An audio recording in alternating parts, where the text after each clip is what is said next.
खुलुमबाय मोनाबिलिनि रादाबाव बयखौबो बरायबाय। गिबि निउज आपडेटआव दङ WWE सुपारस्टार लिग हाइपारआ रुंसारि जाबाय। WWE अनसायगिरिफोरनि थाखाय मोनसे दुखुनांथाव खौरां। WWE आ सासे सुपारस्टारखौ खोमानांबाय।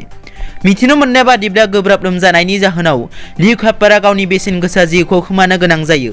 मख'नो गोनांदि बिथांनि रुंसारि जानायखौ लानानै WWE नि सुपारस्टारफोरजों लोगोसे बिथांनि अनसायगिरिफोरा गोथौ दुखु मोननाय फोरमायदों। नैथियाव दङ प्रमद बर'आ बुंदों रन्जन दैमारिखौ जोबथेसालिनिफ्राय उदां खालामनांगौनि दाबि खालामनायनि सायाव नखर मन्थ्रि अमित शाहआ मोजां इसारा होदों। साननैनि हाबाफारि लानानै आसामाव दावबायफैनाय मिरु नखर मन्थ्रि अमित शाहनो मैया 26 डिसेम्बर खालारखालि प्रमद बर'नि दैदेननायाव सा 23 EM आरो MCLA लोगो हमनानै बिटिआरनि सासे सागानगिरि जोबथेसालियाव जोबना दोनजानाय मानगोनां रन्जन दैमारिखौ थाबैनो जोबथेसालिनिफ्राय उदां खालामनो थाखाय गोसोखां बिलाइ गथायो।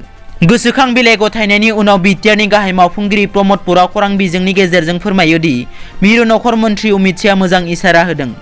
बेजों लोगोसे फैगौ गोदान बोसोर 2021 मायथाइयाव बिटिआरनि गोदान सरकारा मिरु सरकारजों दिल्लीयाव सावरायलायगोन होननानैबो बुंथिदों।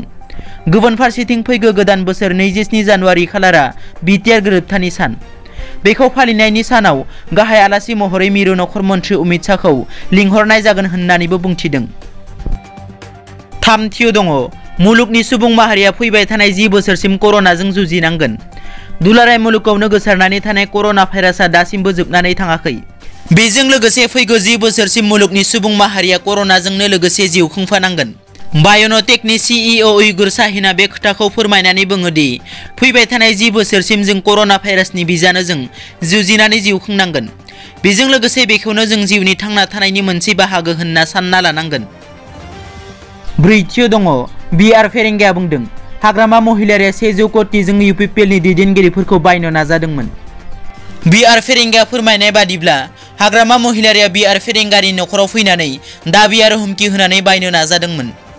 UPPLनि दैदेनगिरिफोरनि सिगाङाव फैयाखैब्लाबो नखराव फैनानै 50 निफ्राय 100 कोटि रां होनानै बायनो नाजादोंमोन। लोगोसे साब्रै MCLAखौ 400 कोटि आरो साफ्रोमनो EM होनो लोगोसे हारिनि हेंथा मावला होनना हाग्रामा महिलारिया BR फेरेंगानो बुंथिदों होनना BR फेरेंगाया फोरमायो। आं बेफोर गासैखौबो सम फैब्ला अन रेकर्ड रायजो राजानि सिगाङाव रादाबनि गेजेरजों फोसावगोन होनना रोखा बुंथियो BR फेरेंगा बिथाङा। दिनैनि रादाबा एसेनोसै। नोंथांमोना जुदि आंनि चेनेलखौ दासिमबो साबस्क्राइब खालामाखै अन्नानै साबस्क्राइब खालाम। गोजोन्थों।